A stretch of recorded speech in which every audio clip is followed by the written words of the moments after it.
আসসালামু আলাইকুম রহমতুল্লাহি ওয়া বারাকাতুহ। আলহামদুলিল্লাহ, যাবতীয় প্রশংসা গুণগান একমাত্র মহান আল্লাহ সুবহানাহু ওয়া তাআলার জন্য, যে মহান রব্বুল আলামিন আমাদের সৃষ্টি করেছেন, অজস্র নিয়ামত রহমত দান করেছেন। আলহামদুলিল্লাহ, দুরূদ ও সালাম বর্ষিত হোক প্রিয় নবী জনাবে মুহাম্মদ রাসূলুল্লাহ সাল্লাল্লাহু আলাইহি ওয়াসাল্লামের প্রতি।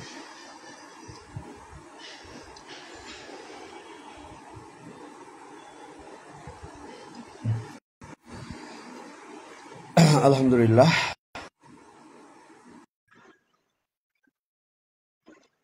সম্মানিত দিনী ভাই বোনেরা, আশা করছি আল্লাহ তাআলার অশেষ রহমতে আপনারা সুস্থ আছেন, ভালো আছেন। আলহামদুলিল্লাহ, হঠাৎ আপনাদের সম্মুখে লাইভে উপস্থিত হলাম।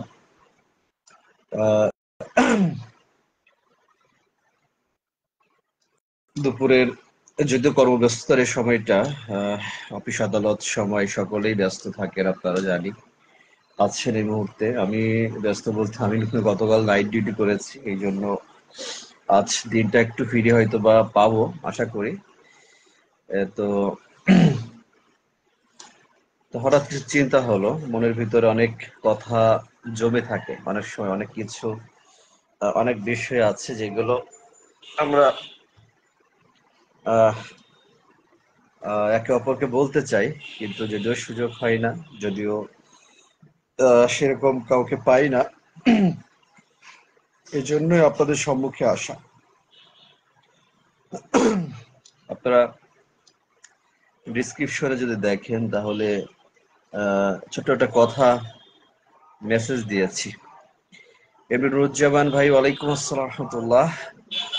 আজ লাইভে একটু আপনার সাথে কথা বলি, পরিচিত হই না, সবসময় তো আলোচনা করি, শুধু কথাই বলে যাই, কিন্তু আপনার অনেকে অনেক যদি কিছু আমার কাছে জানার ইচ্ছা থাকে, কোনো প্রশ্ন ব্যক্তিগত যাই হোক না কেন, আমি দেওয়ার চেষ্টা করব। কারো কোনো সংকোচ থাকলে বা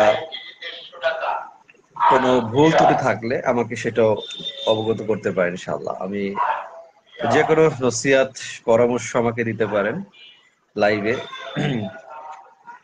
উপদেশ যেটা বলে, দিনের জন্য, দিনের সাথে ভালোবেসে, এক কথা শুধরানোর জন্য যদি কোনো উপদেশ কারো থাকে, অনেক আলেম আছে, দিতে পারেন ইনশাআল্লাহ।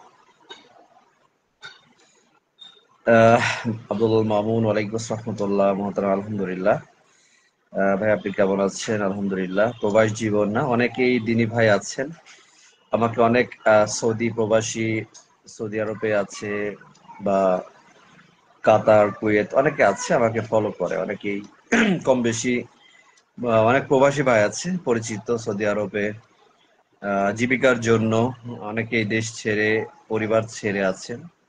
আসলে প্রবাস জীবন অনেক কষ্টের জীবন, টাকার জন্য, পরিবারের কথা ভেবে অনেক ত্যাগ তিতিক্ষা, এক কথায় যে ধৈর্য ধরতে হয় মানুষের, অনেক কিছু ত্যাগ করতে হয় জীবনে। এই দুনিয়ার জীবনই এটা, কিন্তু আসলে বাস্তবতা এটাই যে পৃথিবীটা আমাদের আসল ঠিকানা না, এই পৃথিবীর জমিনটা আমাদের আসল ঠিকানা নয়। এটা আমাদের অবশ্যই মনে রাখতে হবে, আমাদের অবশ্যই স্মরণ রাখতে হবে, স্মরণ করতে হবে যে পৃথিবীর জীবন নিয়ে আজ আমরা এত বেশি আপসেট, এত বেশি আমরা উদাসীন, এত অস্থিরতা আমাদের মাঝে, এত বেশি প্রতিযোগিতা, এত বেশি লোভ লালসা, বেঁচে থাকার, সম্পদের, নারীর, কিন্তু এটা আমাদের জন্য ক্ষণস্থায়ী। একটা টিকিট কেটে এসেছি কিছুদিনের জন্য, সময় মেয়াদ যখন ফুরিয়ে যাবে আমরা চলে যাব। সাইফুল ইসলাম ভাই, ওয়ালাইকুম রহমতুল্লাহ। ভাইয়া ময়মনসিংহ ভালুকা থেকে আছে, আলহামদুলিল্লাহ। সাহেব আলী বিন ইউসুফ, মাশাআল্লাহ, মানহাজুস সালাফি, আলহামদুলিল্লাহ, সালাফি আকিদা, সালাফি সালেহিনদের অনেক দামি, অনেকে বোঝে না বলে অনেকেই দূরে সরে যায়, কিন্তু যারা বোঝে তারা বোঝে, আমরা প্রত্যেকেই সালাফি। আকিদাকে পোষণ করতে হবে প্রত্যেকে, অনেকের বোঝে না যে এটা মনে কি একটা দল, ফিতনা না। যারা প্রকৃত আলেম তারা বলছে এটা কত দামি জিনিস। আমরা তো মুখেই পরিচয় দিই, কিন্তু বাস্তবে আমরা সালাফি হতে হলে উত্তম আচরণের অধিকারী হতে হবে। আমরা সবসময় বলি যে অনেক আমল, শিরিক, বিদআত যাই করি না কেন, আমার ভিতরে অহিংসা অহংকার থাকবে, তাহলে তো হবে না। অহংকার মুক্ত হতে হবে। আমরা মানুষ, ভুল হতেই পারে। আমরা রক্ত মাংসে গড়া মানুষ। আমাদের মাঝে হিংসা, অহংকার, বিদ্বেষ প্রবেশ করতে পারে। ইবলিস ধোঁকা দিবে। এক ভাই এক ভাইয়ের প্রতি রাগান্বিত, অভিমান হতেই পারে। এটা থেকে আমাদের বের হয়ে আসতে হবে। জাকারিয়া হোসেন ভাই, মাশাআল্লাহ, সুন্দর আলোচনা, আলহামদুলিল্লাহ। মমিন ভাই, আসসালামু আলাইকুম রহমতুল্লাহ। ওয়ালাইকুম আসসালাম রহমতুল্লাহ। কেমন আছেন? বাবা তো ইন্তেকাল করেছেন, জানি। আসলে আমার বাবাও তো মারা গেলেন, জানেন। কয় মাস হলো? 8 মাস হয়ে গেল না? সেপ্টেম্বর মাসে মারা গেলেন। সেপ্টেম্বর, অক্টোবর, নভেম্বর, ডিসেম্বর, জানুয়ারি, ফেব্রুয়ারি, মার্চ, এপ্রিল, মে, 8 মাস। এটাই পৃথিবীর জমিনে আস্তে আস্তে করে শোকটা কেটে গিয়েছে। আসলে এটা কি বাস্তবতা না? কত ভালোবাসা, ভালো লাগা, চোখের পানি এখন সয়ে গিয়েছে। এখন আগের মতো খুব একটা যে মনে পড়ে কিন্তু সয়ে গিয়েছে কেন জানি। আহ যাক, এটা আমাদের জীবন, আল্লাহ তাআলা হয়তো আমাদের জীবনের বেঁচে থাকার জন্য, ভালো থাকার জন্য, কর্মের জন্য হয়তো এটাকে, এই শোকটাকে আহ মানে সহ্য করার ক্ষমতা আল্লাহ তাআলা আমাদের দেন। সুবহানাল্লাহ। যাক, আজ যে বিষয়ে আলোচনা, খুব সংক্ষিপ্ত কিছু বিষয় আলোচনা, সহজ কিছু কথা, যেটা আপনারা সকলে অনুভব করবেন, সকলেই জানেন কম বেশি। আশা করি যে অনেক দিনের মানুষ আমার সাথে আমার ফেসবুকে অ্যাড আছেন, বেশিরভাগই যারা আল্লাহর ইবাদত করেন। সেই সকল মানুষের ভালো লাগা থাকে এক অপরের প্রতি। যার যেমন ভালো লাগা, দেখবেন যারা অশ্লীল জগতে থাকে তাদের বন্ধু বান্ধব দেখবেন ওদেরই একটা ক্যাটাগরি, শ্রেণীর লোকজন থাকে। যাক, এই পৃথিবীর জীবনটা, জমিনটা আমাদের জন্য আমাদের আসল ঠিকানা নয়। এটা মূল বিষয় যে আমরা এই পৃথিবীতে এসেছি, আবার চলে যাব, সকলেই জানি। প্রত্যেকটা নিঃশ্বাসকেই, যখন নিঃশ্বাস নিয়েছি, এই নিঃশ্বাসের দোয়ারটা একটু বন্ধ হয়ে যাবে। প্রত্যেকটা জিনিসের শুরু আছে, সমাপ্ত আছে। ঠিক আমরা মানুষ, আমাদের একদিন সবকিছুরই সমাপ্ত ঘটবে মৃত্যুর মাধ্যমে। যত আয়োজন, যত প্রিয়জন, যত প্রয়োজন, মৃত্যুর সঙ্গে সঙ্গে সব ফুরিয়ে যাবে। যত আয়োজন, যত প্রিয়জন, যত প্রয়োজন। খুব গুরুত্বপূর্ণ তিনটা বিষয় দেখেন, আমাদের জন্য দুনিয়াতে কত আয়োজন আছে। আজ আমাদের চারপাশে কত প্রিয়জন, কত মানুষের কত প্রয়োজন আমাকে, না?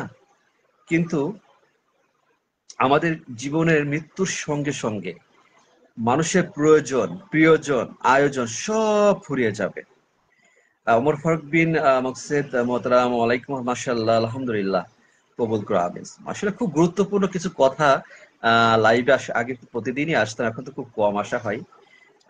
কিন্তু কথাগুলো যদি কেউ দিনের স্বার্থে, যদি কেউ আমার কোনো ভাই এখনো সালাত আদায় করতে পারছে না, দুনিয়াবি লোভ লালসা হারাম জীবনে ডুবে গিয়েছে, যদি একটু অন্তর থেকে আল্লাহ তাআলা হিদায়াত পাওয়ার আশায় যদি এই আলোচনাগুলো যদি শুনতো মোহতারাম, তাহলে মানুষ পরিবর্তন হতো। আমরা যেভাবে পরিবর্তন হয়েছে, মানুষ চায় না, মানুষ শুধু চিন্তা করে শুনবো। নিয়তকে সঠিক রাখতে হবে, অনুভব করতে হবে, এটাই। হাফিজ মন্ডল, মার্শাল্লাহ, আমি দক্ষিণ চব্বিশ পরগনা, আমার প্রিয় ভাই, পরিচিত ভাই আপনি। কিন্তু সমস্যা হচ্ছে প্রোফাইল পিকটার জন্য অনেক সময় একটু এলোমেলো হয়ে যেতে হয় হঠাৎ করে। যাক, সাইদুর রহমান সাইদ ভাই, ওয়ালাইকুম আসসালাম রহমতুল্লাহ, আলহামদুলিল্লাহ ভাইজান। আপনার সকলে কেমন আছেন জানাবেন। এমডি মহসিন বালা, ওয়ালাইকুম আসসালাম রহমতুল্লাহ, কেমন আছেন ভাই? আলহামদুলিল্লাহ। তো আমাদের এই পৃথিবীর জীবনটা হচ্ছে স্বার্থের বেড়া জালে আমরা ঢাকা। তাই তো পৃথিবীর জমিনের পথটা বড় বাঁকা। মানুষের এই পৃথিবীর জমিনে, একসময় আমি খুব কবিতা লিখতাম, আমাকে কিন্তু এলাকার মানুষ কবি বলে চিনতো। যদি কেউ থেকে থাকেন তারা জানে, আমার এলাকায় কিন্তু সবাই জানতো আমি কবি। অনেক লিখতাম। যদি ও পথে থাকতে হয়তো অনেক কবিতা, বই, উপন্যাস লিখতাম, কিন্তু ওরকম না, ওরকম চিন্তা ভাবনা ছিল না। তো ইসলামের পথে আসার পরে অনেক কিছু ত্যাগ করেছি, আলহামদুলিল্লাহ। ওই যে অনেক সময় অনেক কথা বলি, পূর্বের কথা চলে আসে, যদিও গুনাহের বিষয়, তবে উদ্দেশ্য থাকে একটু ব্যতিক্রম। যা হোক, আল্লাহ তাআলা আমাকে ক্ষমা করুক, আস্তাগফিরুল্লাহ। তো আমাদের এই পৃথিবীর জীবনটা নিয়ে আমাদের অনেক চিন্তা, না ভাই? অনেক ভাবনা। অনেকের বেকারত্ব জীবন, আহ টাকা পয়সার অভাব অনটন, বিয়ে শাদী করা হয়নি, বিয়ে করতে হবে, একটা সুন্দর একটা নারী, না, মনের মতো একজন স্ত্রী জীবনে পেতে হবে।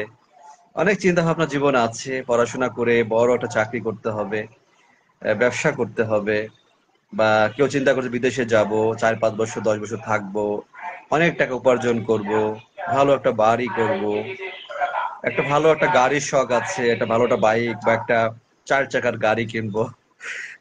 অনেক চিন্তা ভাবনা আছে সকলের, না? অনেকের মনে অনেক কষ্ট আছে, অনেক যন্ত্রণা আছে, গোপন অনেক কষ্ট আছে। আসলে ভাই না, এই পৃথিবীর জীবনটা ভালো আরামের জায়গা না। এই পৃথিবীর জায়গাটা সুখের না। এই পৃথিবীর জমিনটা আল্লাহ তাআলার কাছে প্রিয় না। এই পৃথিবীর এই জীবনটা, জমিনটা আল্লাহ তাআলা আমাদেরকে শুধুই কষ্টের জন্য, পরীক্ষার জন্য পাঠিয়েছে। যে যত বেশি কষ্টকে মেনে নিতে পারবো, যত বেশি ধৈর্য ধরতে পারবো, যত বেশি আল্লাহ তাআলার জন্য কষ্টকে মেনে নিতে পারবো, তারাই সফল হবে। আমরা যে পৃথিবীর জমিনে যেটাকে সফলতা মনে করছি, যে সফলতা বিভিন্ন চ্যানেলে, সামাজিক যোগাযোগ মাধ্যমে, নানান নিউজ মিডিয়ার লোক প্রচার করছে, এটা কোনো সফলতা না। আমরা যেটা দেখে সফলতা মনে করছি, আমাদের অন্তরের মাঝে যে আকাঙ্ক্ষা, আফসোস রয়েছে, যে অপর মানুষ এত সম্পদের মালিক হচ্ছে, এত ইনকাম করছে লক্ষ লক্ষ টাকা, হ্যাঁ, এত কিছু দেখছি, আমাদের কাছে হয়তো অনেকের কাছে খুব আফসোস হচ্ছে। দেখেন, 100 বছর আগে যদি ফিরে যাই, এই পৃথিবীর জমিনটা যেমন ছিল তেমনই কিন্তু আছে, শুধু অবস্থা পরিবর্তন হয়েছে। জমিনটা, জমিন বলতে মাটিকে বোঝাচ্ছে আমি। যে ভূখণ্ড যেখানে ছিল, নদী হয়তো নদী সেখানে সেই অবস্থায় আছে, শুধু সেখানে মানুষের ভৌগোলিক আবহাওয়া, আহ অবস্থান পরিবর্তন হয়েছে। যেমন একজনের সেখানে ছিল একটা বিল, সেখানে 10 তলা বাড়ি হয়েছে, অফিস হয়েছে, আদালত হয়েছে। সেই জায়গাটা কিন্তু জায়গায় রয়েছে, হয়তো সেখানে নদী হয়েছে, খাল হয়েছে, কিন্তু পৃথিবীর জায়গা কখনো কমেনি বা বৃদ্ধি পায়নি। পৃথিবীর আয়তন যতটুকু, ততটুকু পৃথিবী আছে, শুধু মানুষ পরিবর্তন হয়েছে। মানুষ এসেছে, মানুষ চলে গিয়েছে, নতুন মানুষ আসছে, পুরাতন মানুষ চলে যাচ্ছে। মানুষ সম্পদ উপার্জন করে কিছুদিনের জন্য ভোগ করছে, আবার সে চলে যাচ্ছে। কেউ আশা করছে আগামীকাল আমি কিছু করব, সে আগামীকাল যাচ্ছে না। কেউ জীবনে কিছু পেয়েছে কম, পেয়েছে অনেক বেশি। কেউ গরিব ছিল, হঠাৎ ধনী হয়ে গিয়েছে। কেউ ধনী ছিল, নিঃস্ব হয়ে গিয়েছে। এটাই দুনিয়ার বাস্তবতা। মহসিন ভালো ভাই, মাশাআল্লাহ, অনেক সুন্দর আলোচনা ভাই। আলহামদুলিল্লাহ। মোহাম্মদ বেলায়েত হোসেন বেলাল ভাই, ওয়ালাইকুম আসসালাম রাহমাতুল্লাহ ভাইয়া, আলহামদুলিল্লাহ, জাযাকাল্লাহ খায়ের ভাই। ও এক, আসলে দুনিয়ার এই জীবনটা এটাই, যে আমরা হয়তো ভাবছি আমাদের জীবনে যে প্রয়োজনটা আছে, কতটুকু প্রয়োজন আছে বেঁচে থাকার জন্য, তারও অনেক প্রয়োজন আছে। আমি মনে করি 5 তলা একটা বাড়ি করলাম, 5 তলা একটা বাড়িতে 3 5 15টা আমার প্লট কয়টা হবে? মনে করেন যে 5 তলা বাড়িতে আহ তিন, দুই পাশে যে ডুপ্লেক্স বাড়ি হয়, তাহলে 3 5 15, 15 16টা রুম ধরে রাখেন, যে 15 16টা রুম আমার আছে। আমি সেই বাড়ির মালিক, আমার রাতে থাকার জন্য কয়টা রুম লাগে? আমার নিশ্চয়ই একটা রুমে একটা খাটে যথেষ্ট। কিন্তু আমার এত বাড়ির প্রয়োজন কেন? ওই বাড়িগুলো আমি ভাড়া দিব আমার অন্য মানুষের প্রয়োজনে, আমার প্রিয়জনরা সেখানে থাকবে, আমার ব্যবসা বাণিজ্য ইত্যাদি প্রয়োজনে, না? কিন্তু আমার কতটুকু প্রয়োজন? আমার জন্য দরকার 3.5 হাত। আমি যে মানুষ, একটা খাট না, একটা খাটের আয়তন কত? তোমার দৈর্ঘ্য প্রস্থ, একটা খাট আমার প্রয়োজন। খাট না থাকলে ফ্লোর, কতটুকু জায়গা প্রয়োজন? খাবার, আপনি 1 মণ গরুর মাংস কিনলেন, খেতে পারবেন কতটুকু? নিশ্চয়ই একবার 4 5 6 পিস, আধা কেজি বা 1 কেজি, তার বেশি তো খেতে পারা যায় না। তার মানে এটাই আমাদের জীবন, যে আমরা আদম সন্তান। যেটা হাদিসে এসেছে যে মাটি ছাড়া ভরবে না, আদমের পেট মাটি ছাড়া কোনো কিছুই ভরাতে পারবে না। তো এটা লোভনীয় জায়গা। এই পৃথিবীটা হচ্ছে একটা লোভনীয় জায়গা, ধোঁকাবাজির জায়গা, যেখানে ইবলিস, স্বয়ং ইবলিস ধোঁকা দিচ্ছে। ধোঁকা দেওয়ার কারণ হচ্ছে ইবলিস চাই এই মানব জাতিকে জাহান্নামের পথে অগ্রসর ঘটাতে। ইবলিস যদি আমাদেরকে জাহান্নামে নিতে পারে, তাহলে ইবলিস সফল। কারণ ইবলিস আল্লাহ সুবহানাহু ওয়া তাআলার সাথে চ্যালেঞ্জ করেছে। আল্লাহ তাআলার সাথে কি চ্যালেঞ্জ করেছে? কনফারেন্সে বসেছিল, সে অনুমতি নিয়েই কাজ করেছে। কারণ ইবলিসের বিষয় তো জানেন, যে সে পথভ্রষ্ট হয়েছিল অহংকারের জন্য, অহংকার করার জন্য। সে অনেক আল্লাহ তাআলার ইবাদত করেছে, এমন কোথাও জায়গা নেই যে সিজদা না দিয়েছে। এত ধার্মিকতা, এত তার ভিতরে ছিল, যে ফেরেশতাদের কাতারে চলে গিয়েছিল। কিন্তু মাটিকে সিজদা দিতে সে আপত্তি জানিয়েছিল, অনেক ব্যাখ্যা দিয়েছিল, নিজেকে দামি মনে করেছিল, যার জন্য সে পথভ্রষ্ট হয়েছিল। জান্নাত থেকে বিতাড়িত হয়ে পৃথিবীর জমিনে সে আজ এই অবস্থায় পড়েছে। সে, তার কাজ হচ্ছে নোংরা কাজ করা। যারা নোংরা মানুষ, যারা নোংরা পথে গিয়েছে, ইমানকে হারিয়েছে, তাদেরকে নিয়ে বিচরণ ঘটানো। তাদের নিয়ে সে নড়াচড়া করানো, তাদের নিয়ে সে দুনিয়ার সময়টাকে, জীবন কিয়ামত পর্যন্ত তার কাজ হবে তাদেরকে নিয়ে, যারা আল্লাহ তাআলার পথ থেকে দূরে সরে গিয়েছে, দুনিয়ার লোভ লালসায় আসক্ত হয়ে গিয়েছে, দুনিয়া আল্লাহ তাআলার আদেশ নির্দেশকে অমান্য করে দুনিয়ার সুখ শান্তির পিছনে ছুটছে, ক্ষণস্থায়ী এই দুনিয়ার জীবনটাকে তারা জান্নাত মনে করে ফেলেছে। আর আল্লাহ তাআলার যারা ঈমানদার মুমিন বান্দা যারা আছে, আল্লাহ তাআলা তাদেরকে দুঃখ দুর্দশা কষ্ট দিয়ে, ব্যথা যন্ত্রণা দিয়ে পরীক্ষা করছেন, করে যাবেন কিয়ামত পর্যন্ত। আল্লাহ তাআলার কাছে ওই বান্দা অধিক বেশি প্রিয় যে ধৈর্যশীল, যে আল্লাহ তাআলাকে ভয় করে, তাদের জন্য রয়েছে উত্তম পুরস্কার। আল্লাহ সুবহানাহু ওয়া তাআলা বলেছেন সূরা মুলকে 12 নম্বর আয়াতে পড়বেন, ইন্নাল্লাযীনা ইয়াখশাউনা রাব্বাহুম বিল গায়ব লাহুম মাগফিরাতু আজরুন কাবীর। যে যারা আমাকে না দেখে ভয় করে তাদের জন্য রয়েছে উত্তম পুরস্কার। যারা আমাকে না দেখে ভয় করে তাদের জন্য রয়েছে উত্তম পুরস্কার। আল্লাহ তাআলা জানিয়েছেন, যেহেতু আমরা আল্লাহ তাআলাকে দেখিনি কিন্তু তাকে না দেখে ভয় করি, তা আমাদের এই একটা ঈমান যে আমরা আল্লাহ তাআলা সব দেখছি। একজন ঘুষ খাচ্ছে, অবৈধ টাকা নিচ্ছে, সে চিন্তা করছে ডানে বামে তো কেউ নেই, সে যে ঘুষ যে যার কাছ থেকে নিব, আর আমি হয়তো একটা আড়ালে গিয়েছে, চিপাই চিপাই গিয়েছে, বা বিকাশে লেনদেন করছে, ভাবতেছে তো কেউ তো জানে না, তার মানে কেউ দেখেনি জমিনে, আমি নিষ্পাপ। কিন্তু না, আল্লাহ সুবহানাহু ওয়া তাআলা সব জানেন। ওয়াসিরু কওলাকুম আবিজাহারু বিহি ইন্নাহু আলিমুন বিজাতিস সুদূর। তোমরা তোমাদের কথা গোপনে বলো, চুপিচাপে বলো, প্রকাশ্যে বলো, মনে মনে বলো, অন্তর পরিকল্পনা করো, আল্লাহ তাআলা বলছে আমি সবকিছু সম্পর্কে অবগত। আল্লাহ তাআলা সব দেখেন, সব জানেন, সব বোঝেন। তার মানে কি, যারা অবৈধ কাজ করে, হারাম খাদ্য খাচ্ছে, ইয়াবা গাঁজা রাতের আধারে গোপনে জিনা করছে, ধর্ষণ করছে, কি বলে ব্যভিচার, নানান কিছু পাপাচারে লিপ্ত, মানুষকে হত্যা করছে, হ্যাঁ চুরি করছে, ডাকাতি করছে, অবৈধভাবে জুলুম অত্যাচার করছে, মানুষের হক নষ্ট করছে, আল্লাহ তাআলা তো সবকিছুই জানেন। আল্লাহ তাআলার নির্দেশে ফেরেশতারা দায়িত্ব পালন করে। আল্লাহ তাআলার নির্দেশে, আল্লাহ তাআলার নির্দেশ ছাড়া তারা কিছুই করতে পারে না। আল্লাহ তাআলা তাদের যে ক্ষমতা দিয়েছেন, যতটুকু জানার শক্তি দিয়েছেন, নবী রাসূলও ঠিক ততটুকু জানতেন, তার বেশি কিন্তু, যেটা আয়াতুল কুরসির ভিতর আল্লাহ তাআলা কিন্তু জানিয়েছেন যে আমাদেরকে যতটুকু আল্লাহ তাআলা জানানোর প্রয়োজন মনে করেন আমরা ততটুকু জানতে হবে, তার বেশি না। যতটুকু জ্ঞান তিনি আমাদের দিবেন ততটুকু আমরা গ্রহণ করতে পারি। তো এই পৃথিবীর জীবনটা, যেটাকে আপনি আমি মনে করছি দীর্ঘ বড় একটা জার্নি, কিন্তু না। এক একটা মানুষের যে অবস্থায় আমরা আছি, বয়স, যেমন আমার 35 বছর, 36 বছর আমার চলে, 36 অরিজিনাল রিয়েল বয়স, এখানে কোনো ভেজাল নেই। তার মানে কি, একটু একটু করে চুল দাড়ি দুই একটা এখনো খুব একটা পাকেনি, পাকছে। যদি হায়াত যদি থাকে, নির্দিষ্ট সময়ে যাব 70 থেকে 65 থেকে 70 বছর বা 75 বছর, তার বেশি হওয়ার কথা না। আর যদি নিয়মের যেটা বলে যে আল্লাহ তাআলা হায়াত যখন তখন ফুরিয়ে যেতে পারে, নিমেষেই ফুরিয়ে যেতে পারে, সেকেন্ডেই মানুষ মৃত্যুর স্বাদ গ্রহণ করতে পারে, মৃত্যুর করে ঢলে যেতে পারে, হ্যাঁ ঢলে পড়তে পারে। তাহলে এই জীবন নিয়ে কেন এত অহংকার, কেন এত দাম্ভিকতা, কেন এত হতাশা, কেন এত আমাদের অস্থিরতা কাজ করছে? আমরা কি জান্নাতে যেতে চাই? যদি যেতেই চাই জান্নাতে, তাহলে দুনিয়ার কষ্ট কেন মানতে পারছি না? কেন অপরের সুখ দেখে আনন্দিত হচ্ছি না? কেন অপরের শান্তি দেখে, উন্নতি দেখে আনন্দিত হচ্ছি না? আজ আমাদের অন্তরের ভিতরে এত নোংরা ময়লা আবর্জনা কেন? আজ এত হিংসা অহংকার কেন? লেবাস সুন্দর আমাদের, দাড়ি টুপি, সুন্নতের দাড়ি, লম্বা দাড়ি, মাথায় টুপি, জুব্বা পাঞ্জাবি কত সুন্দর, কিন্তু অহংকার কেন? এত এত আমাদের কথার মাঝে মাধুর্যতা নেই কেন? বিষয় আছে না? আমি তো এই পর্যায়ে অনেক আলেমকেও দেখি যাদের কথাবার্তার মাঝে অহংকার প্রকাশ পায়।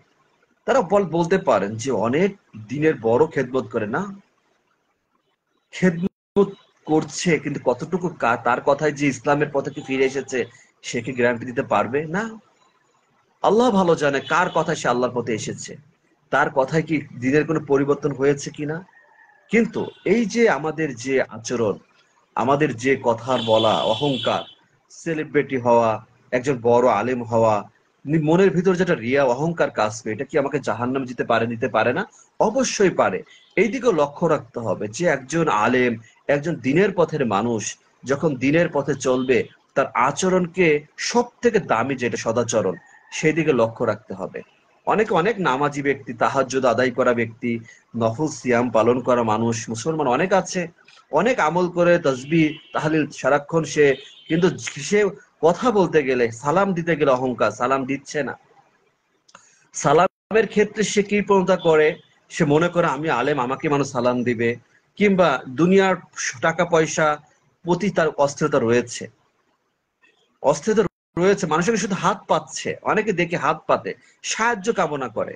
কিন্তু না, সাহায্য তো আল্লাহ তাআলার কাছে চা, আল্লাহর কাছে সাহায্য চান। জমিনে মানুষের কাছে হাত পাতার কিছু নেই। হাত তো পাতে ভিক্ষুক, যারা নিঃস্ব, যারা কর্ম করতে পারে না। কিন্তু অনেকে দেখা যায় সাহায্যের জন্য, এটা অনেকে আছে, প্রতারণাও করে, এমনও মানুষ আছে, লেবাসের আড়ালে প্রতারণা করে যাচ্ছে মানুষের কাছ থেকে। অনেক মানুষের জমিনে আছে। এই যে আমরা যেটা করছি দুনিয়ার জন্য, দুনিয়ার লালসায়, পেটের জন্য, কিন্তু আমার মৃত্যুর পরে কোন উপকার আসবে, কোন কাজে আসবে, কোন সম্পদ কাজে লাগবে, সেটা চিন্তা করতে হবে। যে আমাদের আজ যত প্রয়োজন মানুষের কাছে, একে অপরের কাছে, আজ আমাদের অবস্থান দেখে যত প্রিয়জন হয়েছে, আমাদের জন্য জীবনে যত আয়োজন, যত সাজিয়েছি আমরা, আমাদের কোনো কিছুই আমাদের সাথে যাবে না, আমাদের জন্য কোনো কিছুই আমাদের পাশে থাকবে না। একদিন মৃত্যুর করে যখন আমরা পৃথিবীর জমিন ছেড়ে চলে যাব, ওই জানাজায় তো অনেকেও দেখে যায় যে অনেক মানুষ জানাজাও আসে না। অনেকে জানাজায় কিন্তু করোনা মহামারীর সময় দেখেছেন জানাজাও হয়নি। তো জানাজার পরে আমাকে যখন কবর জীবনে যেতে হবে, তখন আমার প্রিয়জন, আয়োজন, প্রয়োজন সব ফুরিয়ে গেল। আমি দুনিয়ার জীবনে চগলখড়ি করেছি, গীবত করেছি, হারাম খেয়েছি, মানুষের হক নষ্ট করেছি, জুলুম অত্যাচার করেছি, হিংসা অহংকার করেছি, নিজেকে দামি মানুষ করেছি, বানিয়েছি, ভেবেছি, ইত্যাদি নানান গুনাহ যে পাপগুলো করেছিলাম, কিন্তু তওবা করিনি। আল্লাহ তাআলা তো সুযোগ দিয়েছিল আমাদের সহজ ভাবে যে, বান্দা তুমি পাপ করেছো, ভুল করেছো, তওবা করো, আমি তোমাদের ক্ষমা করে দিব। আল্লাহ তাআলার দয়া, রহমত কতটা বিশাল, আমাদের পাপ কতটুকু, আমাদের তার থেকে অধিক বেশি আল্লাহ তাআলার রহমতের দোয়ার খোলা থাকে। আল্লাহ তাআলা ক্ষমাশীল, কিন্তু আমরা অন্তর থেকে ক্ষমা চাইনি।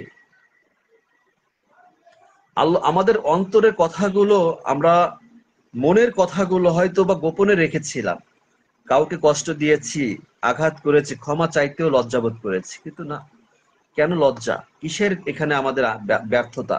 আমি তো এখানে পরাজিত হয়ে গেলাম যে নিজে ভুল করে নিজের ভুলটা স্বীকার করতে পারিনি, কাউকে কারো হক নষ্ট করে তার কাছে ক্ষমা চাইতে পারিনি। এটা যদি পারতাম, আল্লাহ তাআলা খুশি হতো। বান্দার হক যদি আমি নষ্ট করে আল্লাহ তাআলার কাছে ক্ষমা চাই, সেটা কি হবে কখনো ক্ষমা? কখনো হবে না। মোহাম্মদ আলমগীর ভাই, ভাই কেমন আছেন? আমার জন্য দোয়া করবেন। জি ভাই, আল্লাহ তাআলা, আপনার কথা আমার খুব ভালো লাগে, আপনার কথা ঠিক আলেমদের কথা এমনই ভাই, আলহামদুলিল্লাহ। যাই হোক, আল্লাহ তাআলা আমাদের দিনের কথাগুলো সঠিক বলার তৌফিক দান করুক এবং মেনে চলার তৌফিক দান করুক। শুধু ভালো লাগা শোনার মাঝেই যেন আমরা আমাদের জীবনটাকে সমর্থন না করি প্রিয় ভাই। আমরা যেন পরিবর্তন করি। পরিবর্তন হচ্ছে না, এত কথা বলছি, এত কথা বলছি, এত কষ্ট করছি, তবুও কেন জানি হয়তো বা ব্যর্থ হয়ে যাচ্ছি।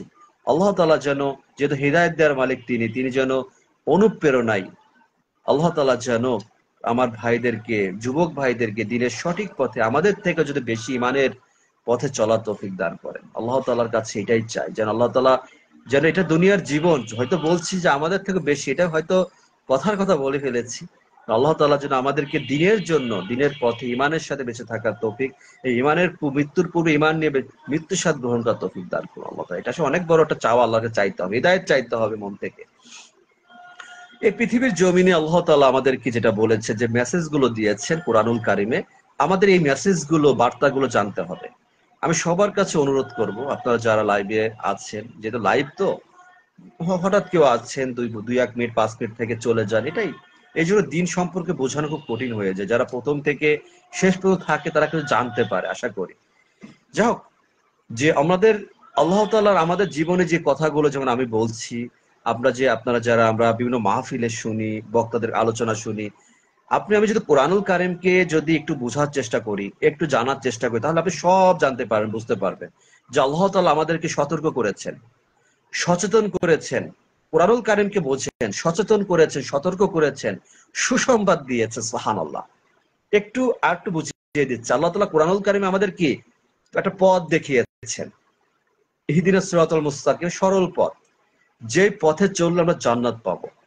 আল্লাহ তাআলা আমাদেরকে অনুপ্রাণিত করেছেন নবী রাসূলদের জীবনকে আমাদেরকে কোরআনুল কারীমের মাধ্যমে শুনিয়ে, বিভিন্ন আয়াতে তাদের জীবন, সে আদম আলাইহিস সালাম থেকে শুরু করে কিয়ামত পর্যন্ত কি ঘটবে, কি হবে, কারা পথভ্রষ্ট হয়েছিল, কারা ধ্বংস হয়েছিল, কি কারণে, রাসূল সাল্লাল্লাহু আলাইহি সাল্লামকে আল্লাহ তাআলা সেই ইতিহাস শুনিয়েছেন কোরআনুল কারীমে।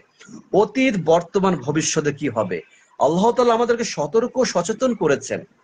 আমরা কোরআনুল কারীম শুধু অনেকে তিলাওয়াত করি কিন্তু অর্থ জানি না। আল্লাহ তাআলা কিন্তু আমাদেরকে প্রশ্নপত্র উত্তর দিয়েছে যাতে আমরা ফেল না করি। প্রিয় ভাই আমার, সুবহানাল্লাহ, আল্লাহ তাআলা আমাদেরকে যাতে ফেল না করে, অকৃতকার্য না হই, উত্তরপত্র দিয়েছেন, তোমরা পাশ করো। কত সহজ জিনিস। আমাদের সম্মানিত আলেমরা তারা বুঝাচ্ছে এটাই আপনাদেরকে, হয়তো আপনারা বুঝতে পারছেন না। দলাদলি করছেন, বিদআত করছেন, প্রকৃত দ্বীনকে আমল না করে বিদআতকে গ্রহণ করে ফেলছেন, শিরিক করছেন। আল্লাহ তাআলার কাছে তারা চাইবেন কার কাছে? যে সৃষ্টিকর্তা, পালনকর্তা, রিজিক দাতা, যিনি আমাকে সৃষ্টি করে পৃথিবীতে পাঠিয়েছেন, আমি সে ছাড়া কে দেয়ার মালিক, কে ভালো রাখার মালিক? আমি বিপদে পড়লে তার কাছে তো সাহায্য চাইবো। কি ভাই, এটাই তো বিষয় ছিল। কিন্তু আমরা কি করলাম জীবনে এসে?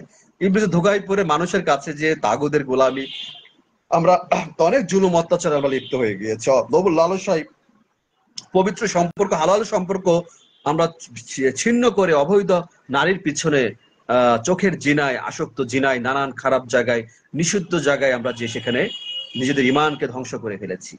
কিভাবে ইমানের পথে যাব কখন চিন্তা করছি। নিজেকে পরিবর্তন না করতে পারলে কবর জীবন যে জাহান্নামের একটি কি হবে, এটা ঘর হয়ে যাবে, কখনো চিন্তা করিনি ভাই।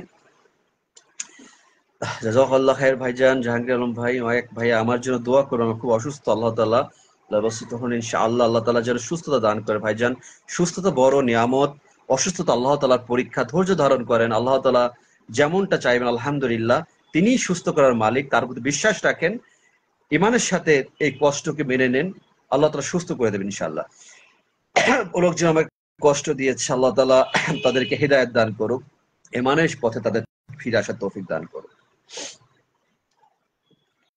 তো আল্লাহ তাআলা আমাদেরকে কোরআনুল কারীমে আমাদের জন্য জীবনটাকে যাতে সুন্দর একটা জীবনকে আমরা অতিবাহিত করতে পারি, সে কোরআনুল কারীমকে বোঝার জন্য একজন রাসূল প্রেরণ করেছেন, যে রাসূল সাল্লাল্লাহু আলাইহি ওয়াসাল্লামের জন্য, যার উপর কোরআনুল কারীম নাজিল হয়েছিল। আপনারা ইতিহাস জানেন যে কোরআনুল কারীমের ইতিহাস নাজিল হওয়ার বিষয়ে আল্লাহ রাসূল সাল্লাল্লাহু আলাইহি ওয়াসাল্লামের জীবনী, আলহামদুলিল্লাহ আমরা কত দামি সম্পদ পেয়েছি। রাসূল সাল্লাল্লাহু আলাইহি ওয়াসাল্লাম সুন্নাহ আদর্শ পেয়েছি একদিকে, আল্লাহ তাআলা কোরআন হচ্ছে আমাদের জীবনের মৌলিক ব্যবস্থা, আমাদের মৌলিক বিষয় কোরআনুল কারীম, এবং কোরআনের ব্যাখ্যা হচ্ছে হাদিস, সহিহ হাদিস, রাসূল সাল্লাল্লাহু আলাইহি ওয়াসাল্লাম সুন্নাহ। এটা আমাদের কি অবশ্যই গ্রহণ করতে হবে। আল্লাহ সুবহানাহু ওয়া তাআলা বলেছেন, যদি আমি আল্লাহর ভালোবাসা পেতে চাই আপনার উম্মতেরা, মুহাম্মদ আপনি জানিয়ে দেন আপনার উম্মতেরা যেন আপনাকে অনুসরণ করে, আপনাকে ভালোবাসে। সুবহানাল্লাহ। আমরা অনেকে আছি মানি না, যে মানবের কথা, মুহাম্মাদের কথা, একটা ব্যক্তির কথা কি শুনবো, কোরআনই সব মানবো। কোরআনকে জানতে হলে, মানতে হলে, বুঝতে হলে রাসূল সাল্লাল্লাহু আলাইহি ওয়াসাল্লামের আদর্শকে জীবনে গ্রহণ করতে হবে। প্রিয় ভাই, অবশ্যই এটাকে মাথায় রাখবেন। অনেকে পথভ্রষ্ট আহলে কোরআন অনেকে আছে, দেখা যায় কিসের আহলে কোরআন, সে তো কোরআনই মানে না, রাসূল সাল্লাল্লাহু আলাইহি ওয়াসাল্লাম না মানে, তাচ্ছিল্য করে, ঈমান নেই, নিশ্চিত জাহান্নামে যেতে হবে। রাসূল সাল্লাল্লাহু আলাইহি ওয়াসাল্লাম যারা অবাধ্য করবে, কটূক্তি করবে, যারা রাসূল সাল্লাল্লাহু আলাইহি সুন্নাহকে যারা তাচ্ছিল্য করবে, অবহেলা করবে, আমি কখনো উম্মত হতে পারিনি। জমিনে পরিচয় দিচ্ছি উম্মত উম্মত, কিন্তু না, ওই দিনে হতে পারবো না। যারা রাসূল সাল্লাল্লাহু আলাইহি ওয়াসাল্লাম সুন্নাহ আদর্শ জীবনে গ্রহণ করেনি, তারা কিয়ামতের মাঠে শাফায়াত পাবে, রাসূল সাল্লাল্লাহু আলাইহি ওয়াসাল্লামের হাউজে কাউসারের পানিতে তারা বিতাড়িত হবে, নিঃসন্দেহে পাবে। তো আল্লাহ তাআলা আমাদেরকে সতর্ক করেছেন জাহান্নামের আযাব থেকে। আল্লাহ রাব্বুল আলামিন আমাদেরকে কোরআনুল কারীমে জান্নাত জাহান্নাম সম্পর্কে অবগত করেছেন। এই পৃথিবীর জীবনটা ধোঁকাবাজির জীবন। আল্লাহ তাআলা স্পষ্ট সূরা আলে ইমরানের 185 নাম্বার আয়াতে দেখবেন লাস্ট, ইল্লা মাতাউল গুরুর, এটা ধোঁকাবাজি, পার্থিব জীবন। আল্লাহ তাআলা স্পষ্ট জানিয়েছেন যে এই জীবন নিয়ে যে আমরা এত এত কিছু করছি, এত আমাদের হতাশা, এত লোভনীয় লোভ লালসা, যে দুনিয়ার আখিরাতকে আমরা তাচ্ছিল্য করছি, আখিরাতের প্রতি বিশ্বাস হারিয়ে গেছে, ঈমান হারিয়ে গিয়েছে, জান্নাতকে সামান্য কিছু মনে হচ্ছে, দুনিয়ার এই লোভনীয় এই তামাশার জায়গাটাকে জান্নাত মনে হচ্ছে। কিন্তু জান্নাতের একটা ইটের সমতুল্য সারা পৃথিবীর জমিনও না। কিন্তু পৃথিবীর জমিনে কারো ডুবলে, কারো বাড়ি দেখে, ওই ওই যে আম্বানি কি বলে ভারতের, তাদের জীবন দেখে, ওই বিল গেট, দুনিয়াতে ধনী ধনী এলন মার্কস, এদেরকে দেখে খুব আফসোস মনে হয়, এত ধনী মানুষ। কিন্তু আপনি তো দেখবেন ধনী তো সেই যার ঈমান মজবুত। আপনি তো ধনী তাকেই মনে করবেন যে আল্লাহ তাআলার যার তাকওয়া, আল্লাহর ভয় রয়েছে। আপনি তাকেই ধনী মানুষ মনে করেন যে ৫ ওয়াক্ত সালাত আদায় করে, যার আচরণ সুন্দর, যে সৎ পথে চলে, সৎ পথে চলে, সৎ পথে চলার নির্দেশ দেয় মানুষকে, সেই তো ধনী মানুষ প্রিয় ভাই। কিন্তু আমরা ধনী মানুষ মনে করি জমিনের ওই যে গাড়ি বাড়ি করেছে যাচ্ছে, হ্যাঁ। কিন্তু দেখেন আপনি কিভাবে বুঝবেন, কিভাবে চিনবেন ইমানদার মানুষকে? আল্লাহ তাআলা সেটাও জানিয়েছেন যে কাকে তুমি ইমানদার, ইমানদার মানুষের জন্য কষ্ট হবে, এটা জেলখানা তাদের জন্য, মুমিনের জন্য। আর আর বেঈমানদার যারা দুনিয়ার লালসা হারামের মাঝে ডুবে গিয়েছে, দুনিয়ার সম্পদের পেছনে ছুটছে, হালাল হারাম বাঁচছে না, মানুষকে ধোঁকা দিচ্ছে, মিষ্টি মিষ্টি কথা বলে প্রতারণা করছে, ভালো মানুষের মুখোশ পরে চলছে, তাদের কাছে এই দুনিয়াটা মনে হয় যে জান্নাত। কতদিন ভোগ করবে সম্পদ, কতদিন ভোগ করবে সম্পদ, কতদিন আছে সম্পদ? পৃথিবীতে সম্পদের জায়গায় থাকবে, দুনিয়ার এই ভূখণ্ডে এখানে পড়ে থাকবে, শুধু মানুষ পরিবর্তন হচ্ছে। আপনার বাবার যে ভিটাটা ছিল আজ থেকে ১০০ বছর আগে, ওই ভিটাটা কি ওইখানে ওরকম ছিল না? অবশ্যই ছিল। নয় ওখানে ডোবা ছিল, নয় ওখানে নর্দমা ছিল, এটাই ছিল, কিন্তু জায়গা কখনো পরিবর্তন হয়নি। নয় এখানে খাল বিল ছিল, কিন্তু মানুষ পরিবর্তন করেছে, কাঁচা ঘরের জায়গা পাকা ঘর করেছে, এটাই। আপনার অবস্থান পরিবর্তন হয়েছে। একসময় আপনার মাটির ঘরে থাকতেন, টিনের ঘরে থাকতেন, আপনি বিদেশি প্রবাসের জীবনে গিয়েছেন, আপনি হয়তো বড় চাকরি করেছেন, এখন আপনি বাড়ি করেছেন, এখন আপনার পরিবর্তন হয়েছে, এখন ঘরের ভিতর টাইলস লাগিয়েছেন, হ্যাঁ, এসি লাগিয়েছেন, আধুনিক জীবন এসেছে। এই যে আমরা যে এখন জুব্বা পরি, কতগুলো জুব্বা পরি, অনেকে আছে একটা জুব্বাও সারা মাস পড়ছে, অনেকে অভাবের জন্য মানুষের প্রয়োজন বেরোতে পারছে না, কেউ সারা মাসে ১০-১৫ কেজি গরুর মাংস খাচ্ছে, কিচ্ছু মনে হচ্ছে না। আর কারো কাছে ১ কেজি গরুর মাংস খাওয়াটাও খুব কঠিন হয়ে যাচ্ছে। কারো ইলিশ মাছ সবসময় ফ্রিজে লোড থাকে, আর কেউ কয় মাসের ভিতর ইলিশ মাছ খেয়েছে কিনা সন্দেহ আছে। এই যে পৃথিবীর যে বৈষম্য মানুষের মাঝে, এই যে পৃথিবীর জমিনে যে মানুষের যে ভেদাভেদ, সম্পদের ভালো থাকা ভালো লাগা, এটা তো পরীক্ষা প্রিয় ভাই, এটা তো পরীক্ষা। আমরা যতই ভাবি না কেন, কেন তার মতো হতে পারলাম না, কেন আমরা এত সম্পদ হতে? যদি সমস্ত মানুষই সম্পদশালী হয়ে যেত, তাহলে মানুষ আল্লাহ তাআলার পথ থেকে বিচ্ছিন্ন হয়ে যেত। এই পৃথিবীর জমিনে যদি আপনি ইমানদার মানুষকে যদি জরিপ করে দেখেন, প্রকৃতপক্ষে আমরা তো ধারণা নিতে পারি, আল্লাহ ভালো জানেন, আল্লাহ মালুম, তাহলে আপনি কি ধনী ব্যক্তির মাঝে বেশি ইমানদার পাবেন, নাকি গরিব অসহায় মানুষের মাঝে, নিম্ন মধ্যবিত্ত মানুষের মাঝে পাবেন? অবশ্যই আপনি নিম্ন মধ্যবিত্ত গরিব অসহায় মানুষের মাঝে আপনি ইমান খুঁজে পাবেন। ধনী যে মানুষগুলো আছে, আছে খুবই কম। ওদের সম্পদশালী ব্যক্তির মাঝে আপনি ইমান আমলকে খুব কম পাবেন।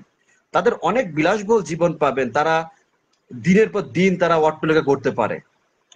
তাদের কাছে ঢাকা, আমরা যেরকম খুলনা থেকে, এখান থেকে আমি বয়রা ডাকবাংলা যাব, ওদের কাছে সিঙ্গাপুর, ওই কানাডা, ওদের তো ঘুরে আসা করার বিষয়ই না।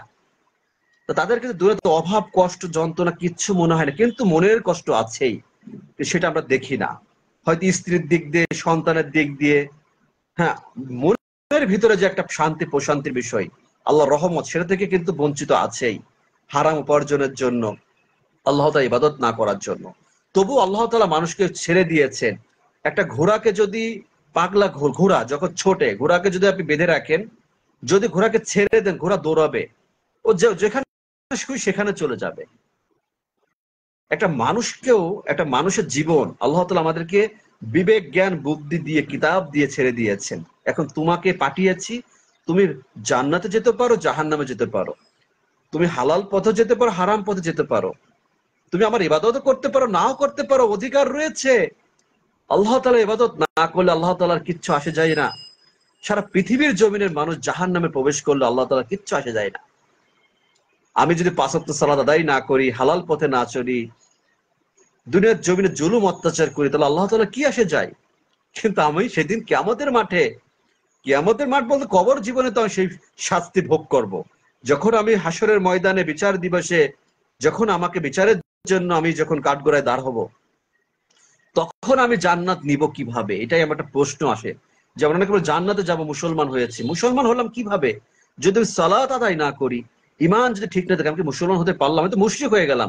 অজস্র মানুষ ইমান আনা সত্য সূরা ইউসুফের 106 নম্বর আয়াতে দেখবেন আল্লাহ তাআলা বলছে, অজস্র মানুষ ইমান আনা সত্য, আমার প্রতি ইমান আনা সত্য, তারা কুফরি করছে, শিরিক করছে, মুশরিক হয়ে গিয়েছে মানুষ।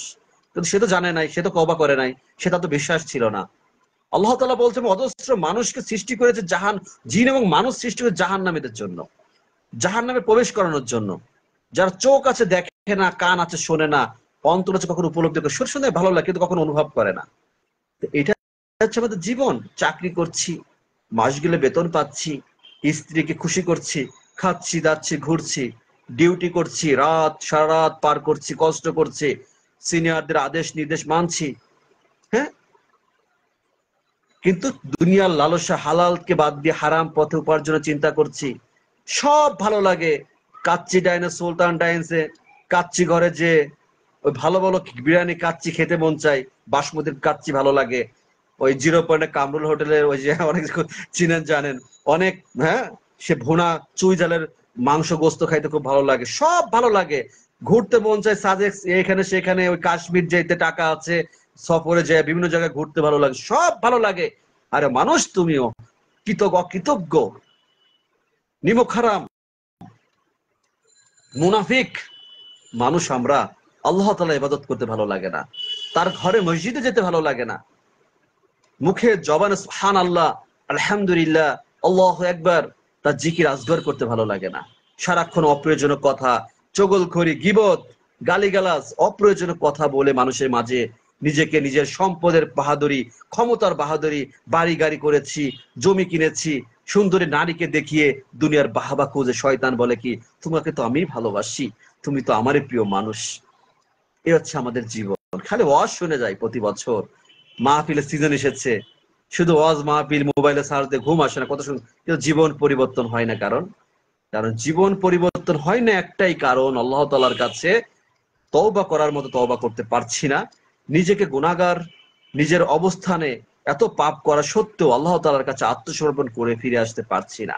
হিদায়াত মন থেকে চাইতে পারছি না। এই দুনিয়াকে চাচ্ছি, আবার মনে মনে জান্নাত চাচ্ছি। আল্লাহ তাআলা বলেছেন কোরআনুল কারিমে যে পৃথিবীর জমিনে তোমরা যদি দুনিয়াতে আমার কাছে সম্পত্তি চাও, আমি তোমাদের সে সম্পত্তি দিব, কিন্তু মৃত্যুর পরে তোমার জন্য জ্বলন্ত অগ্নি ছাড়া কিছুই নাই।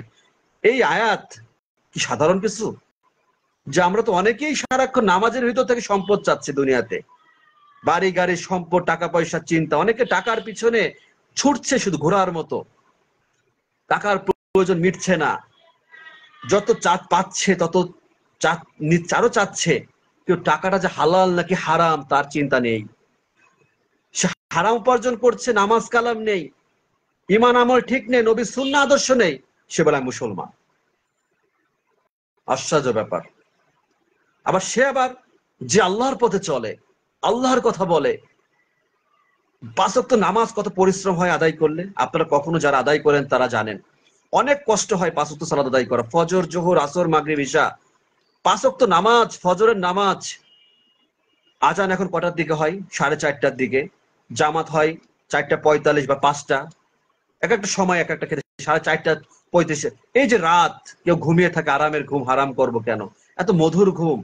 কিন্তু এই আরামকে ত্যাগ করছে যারা, জান্নাত তো তাদেরই জন্য। আপনি দুনিয়ার আরাম চাচ্ছেন, কিভাবে জান্নাতে আরাম পাবেন? হয়তো প্রিয় ভাই ভুলে গিয়েছেন, পৃথিবীর জীবনটা এটা চিরস্থায়ী না, এটা এটা চিরস্থায়ী আরামের জায়গা না। যেটা পাচ্ছি, যে নরম গদি, এটা চিরকাল আমি বসে থাকতে পারবো না। যে স্ত্রীকে দেখছে, সুন্দরী স্ত্রী, যৌবন একদিন একটু একটু করে ক্ষয় হয়ে যাচ্ছে, এও বৃদ্ধ হয়ে যাচ্ছে, একদিন এর দিকে ফিরে তাকাবেন না।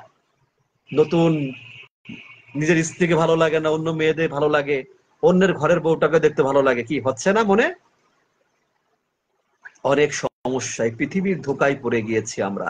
সবই ভালো লাগে, আমাদের অনেক পরিকল্পনা ভবিষ্যতের, টাকা পয়সা গুছানো, হ্যাঁ, প্রতিযোগিতা করছে সম্পদে, টাকা পয়সার। আবার এত কিছু আছে, দেখো আমাকে, আমার পরনের শার্টটা দেখো, আড়ং থেকে কিনেছি, এই ব্র্যান্ড থেকে কিনেছি 10,000 টাকা, 20,000 টাকা, 30,000। ওই যে কিছু মেয়ে ছেলে দেখেন না বেপর্দার আসে, এটা কিনেছে ওটা কিনেছি, জাহান্নাম ডাকছে তাদের, জাহান্নাম অপেক্ষা করছে। হাই আফসোস, যদি মানুষ বুঝতো, যদি মানুষ দেখতো কবরের আযাবটা কেমন, তো ওইখানে সে কলিজা ফেটে মারা যেত। আল্লাহ তাআলা যদি এই জন্য মানুষকে কখনোই এই কবর আযাব দেখায় না, কারণ যদি দেখতো তাহলে মানুষ কর্ম করতো না। মানুষ যদি জানতো সেই অমুক দিন মারা যাবে, তাহলে সে কর্ম করতো না। আমাদের এই কর্মজীবনকে এই সচ্ছল থাকার জন্য, এই পৃথিবীর জীবনে আমাদের দায়িত্বকে সঠিকভাবে পালন করার জন্য আল্লাহ সুবহানাহু ওয়া তাআলা এটাকে আমাদের জন্য কি গায়েবে খবর গোপন রেখেছেন। আমরা হয়তো আমাদেরকে জানিয়েছেন এমনটাই হবে, কিন্তু আমাদের দেখায়নি। অনেকে দেখেন, একটা উদাহরণ দিই, ব্লাড, কেউ অ্যাক্সিডেন্ট করেছে, অনেকে দেখতে কি মাথা ঘোরায় না? আর অনেকে দেখতে সহ্য হয়, অনেকে দেখতে পারেন। ঠিক এমনটাই, যে এমন কিছু বিষয় আছে, যদি এখন দুনিয়া থেকে ওই জাহান্নামের আযাব দেখতেন, তাহলে মানুষ কি করতো? এখানে সে কলিজা ফেটে মারা যেত। আল্লাহি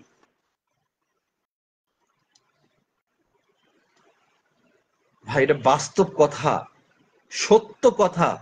অন্তর থেকে উপলব্ধি করে, শুনে গেলে জীবনটা পরিবর্তন হবে না, বুঝতে হবে যে আমরা একটু একটু করে, একটু একটু করে পিপিলিকা যেমন হেঁটে হেঁটে যাই না, আমরা চলে যাচ্ছে মৃত্যুর কাছে। রোগ ব্যাধি শরীরে বসবাস করেছে অনেক, সুস্থ ছিলাম, আমিও তো কত ভালো ছিলাম, কিন্তু এখন শরীরে রোগ ব্যাধি হতে একদিন কবে নিঃশ্বাসটা বন্ধ হয়ে যাবে। কি করেছি, গোপন পাপ, গোপন ইবাদত সব কিছুই প্রকাশ পেয়ে যাবে। প্রিয় ভাই, এই যে জীবন নিয়ে আমাদের কত পেরেশানি, কত চিন্তা, মন ভরছে না, যত পাচ্ছি তত চাচ্ছি, আবার মানুষের সম্পদ দেখে আফসোস করছি। আরে আপনার ঈমান যদি ঠিক থাকে, আপনার আমল যদি আল্লাহ তাআলা ইবাদত যদি করেন, তাহলে ধনী তো আপনি হবেন একদিন। পৃথিবীর এই জমিনটা কি খুব লোভনীয় জায়গা মনে হয়? কিছুই না এখানে ভাই, টয়লেট, বাথরুম। কিন্তু জান্নাত, চিরস্থায়ী জান্নাতের বিবরণটা একটু পড়বেন। আমি সবার কাছে অনুরোধ করব, সবার কাছে, জাহান্নাম এবং জান্নাত, তিনটা সাবজেক্ট আমি আপনাকে বলে দিচ্ছি, যে বেঈমানদের কবরের আযাব কেমন হবে, কবর জীবনটা কেমন হবে, এই সম্পর্কে প্রত্যেকে জানবেন। কবর জীবনটা, রাসূল সাল্লাল্লাহু আলাইহি ওয়াসাল্লাম কবরের জীবন থেকে পানাহ চাইতেন, কবরের আযাব থেকে। রাসূল সাল্লাল্লাহু আলাইহি ওয়াসাল্লাম বলেছেন সাহাবাদের, কবরের থেকে ভয়াবহ কিছু জমিনে আমি আর কিছু দেখিনি, কবরের থেকে ভয়াবহ কিছু আমি আর জমিনে দেখিনি, নারীর থেকে বড় ফিতনা আমি আর কিছুই তোমাদের মাঝে রেখে যাইনি। আজ এই পৃথিবীর জমিনে সব থেকে মানুষকে ধোঁকা দিচ্ছে টাকা এবং নারী, যার জন্য মানুষ ঈমান হারিয়েছে, মানুষ পথভ্রষ্ট হয়ে গিয়েছে। অধিকাংশ মানুষ দুনিয়ার ধোঁকায় পড়ে, ইবলিসের ধোঁকায় পড়ে জাহান্নামের দিকে চলে যাচ্ছে, কি সে নিজেকে সফল মনে করছে। একজন সুদখোর, সুদ খেয়ে টাকা উপার্জন করে সে নিজেকে সফল মনে করছে। একজন ঘুষখোর, ঘুষ খেয়ে উপার্জন করে সে নিজেকে সফল মানুষ মনে করছে। চোর চুরি করে, ইয়াবা ব্যবসায়ী ইয়াবা ব্যবসা করে, গাঁজা ব্যবসায়ী গাঁজা ব্যবসা করে, একজন অবৈধ হারাম কাজ করে মানুষ নিজেকে দাপট দেখাচ্ছে এই সমাজে। কতকাল তুমি দাপট দেখাবে, কতকাল তুমি এই ক্ষমতা দেখাবে? বেশি দূর না ভাই, মৃত্যু চলে আসছে, একটু একটু করে করা নাড়াবে। হ্যাঁ, মালাকুল মউত রাসূল সাল্লাল্লাহু আলাইহি ওয়াসাল্লামকে যেভাবে অনুমতি চেয়েছেন, সেভাবে তোমাকে নাড়া দিবে না, জানাবে না যে আমি আসতেছি। কিন্তু মৃত্যু হয়ে যাবে, যেখানে যার মৃত্যু হবে সেখানে তার যাওয়া প্রয়োজন হবে, এটা হাদিসে এসেছে। বড় কঠিন জীবন, মৃত্যুকে চিন্তা মানুষের জীবন পরিবর্তন করতে পারে। যে যেভাবে আমার জীবন পরিবর্তন হয়েছিল, যেভাবে আমার মতো গুনাহগার পাপী মাঝে মাঝে দেখে খারাপ লাগে না, যে ভাই কেন আগের ছবিটা দেখাই?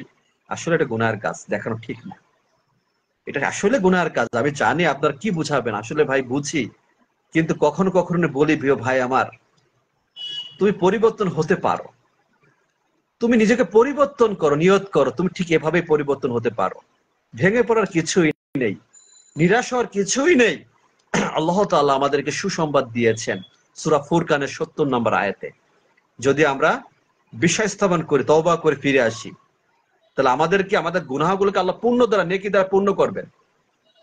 কি আল্লাহ তাআলার কি কথা কি আপনাদের আমাদের কাছে কি কোনো ভেজাল আছে? কোরআনুল কারিমে কিছু, আল্লাহর কথা, কোরআন হচ্ছে আল্লাহর কথা, জমিনে মানুষের কথা না ভাই, কোরআন হচ্ছে আল্লাহ তাআলার কথা। রাসূল সাল্লাল্লাহু আলাইহি ওয়াসাল্লামের যে সুন্নাহ আদর্শ, যে নির্দেশ দিয়েছেন, ওটা আল্লাহ তাআলার কথা। ওটা রাসূল সাল্লাল্লাহু আলাইহি ওয়াসাল্লামকে জিবরাইল আলাইহিস সালাম, আল্লাহর হুকুমে, জিবরাইল আলাইহিস সালামের কোনো ক্ষমতা ছিল না, আল্লাহ তাআলা তাকে না জানালে সে কিছুই জানতো না।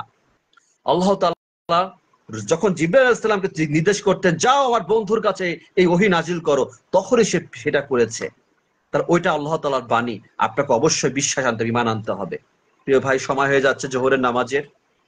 ৫ ওয়াক্ত সালাত আমরা বড়ই অবহেলা করছি অনেকেই। শুধু মুখে ইমান, মুখে ভালো কথা, ওই ওই থটস অফ বিল্লাল, ওই কমেডি বয়, ফেসবুকে বর্তমানে অনেকের অনেক কথা দেখেন, কি সুন্দর পরাণ ঢালা কথা।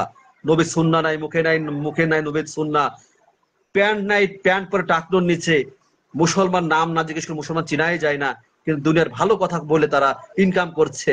তা একটা জামানা এমনই আসবে, এসেছে সে জামানা, যেখানে মানুষ টাকার জন্য মানুষ ইসলামকে, দিনকে বিক্রি করবে। টাকার জন্য মানুষ মানুষ নিজের লেবাসকে পরিবর্তন করবে। টাকার জন্য মানুষ ভালো মানুষের মুখোশ পরবে। টাকার জন্য নারী পর্দা, নিজের শরীরের যেই অংশগুলো পুরুষের আড়াল করার কথা ছিল সে দেখানোর জন্য ব্যস্ত হয়ে যাবে। এই সেই ভিউ ব্যবসা, বর্তমান ফেসবুকে সে ভিউ ব্যবসায় মানুষকে মানুষ প্রতারিত করছে, ধোঁকা দিচ্ছে। নানান কমেডি, হাসি তামাশা, মজা করে যারা ইনকাম করে ভাবছে আমি তো সফল হয়ে যাচ্ছি। সফলতা বলে পৃথিবীতে কিছুই নেই। এই পৃথিবীর জমিনে সফলতা বলে কিছুই নেই। আল্লাহ তাআলা বলেছেন সফল তো সেই হবে সেদিন কিয়ামতের মাঠে বিচার দিবসে, যাকে জাহান্নাম থেকে দূরে সরিয়ে জান্নাতে প্রবেশ করানো হবে। স্পষ্ট বিষয় ভাই, স্পষ্ট বিষয়, চিন্তার বিষয়। আমরা সফল নই, কেউ আমরা সফল নেই জমিনে। আমার মেসেজটাকে আপনি আপনাদের কাছে পৌঁছে দিলাম। মনে রাখবেন, যদি আমি পৃথিবীতে থাকবো না চিরকাল, কেউ আমরা থাকবো না, কেউ কখনো পৃথিবীর জমিনে নিজেকে সফল মনে করবেন না। এই পৃথিবীর জমিনে সফলতা বলে কিছুই নেই। আপনার 100 তলা 500 তলা বাড়ি আছে, গাড়ি আছে, সফলতা বলে কিছুই নেই। আপনি যত বড় কর্মকর্তা, ম্যাজিস্ট্রেট, সচিব হন না কেন, আপনি সফল নন। আপনার পৃথিবীর জীবনে কোনো সকালে, এখানে মরণশীল মানুষ আমরা, মৃত্যুর পরে শরীরের মাংস কীট পতঙ্গ খেয়ে ফেলবে, কিছুই থাকবে। কিছু ভিডিও তো দেখেন মাঝে মাঝে, আমরা বিভিন্ন জায়গাতে শেয়ার করি বোঝানোর জন্য। এই পৃথিবীর সফলতা বলে কিছুই নেই। রনিমুল্লাহ ভাই, আপনি কেমন আছেন? আলহামদুলিল্লাহ। তা আমাদের সফলতা আছে সেদিন, যেদিন এই পৃথিবীর জমিনে এসেছি আল্লাহ তাআলার পরিপূর্ণ ইবাদত করার মাধ্যমে, আল্লাহ তাকওয়া মনে, আল্লাহর ভয় ভীতি রেখে, সেদিন সফল হবো। কিয়ামতের আল্লাহ তাআলা জান্নাত ঘোষণা দেবেন। সুবহানাল্লাহ। আল্লাহ তাআলা আমাদেরকে জান্নাতে, জীবনে জান্নাতে প্রবেশ করার সুযোগ, পৃথিবীর জমিনে নেক আমল করার তৌফিক দান করেন। সুবহানাকা আল্লাহুম্মা রাব্বানা বিহামদিকা আশহাদু আল্লা ইলাহা ইল্লা আনতা আস্তাগফিরুকা ওয়া আতুবু ইলাইক। আসসালামু আলাইকুম ওয়া রাহমাতুল্লাহি ওয়া বারাকাতুহু।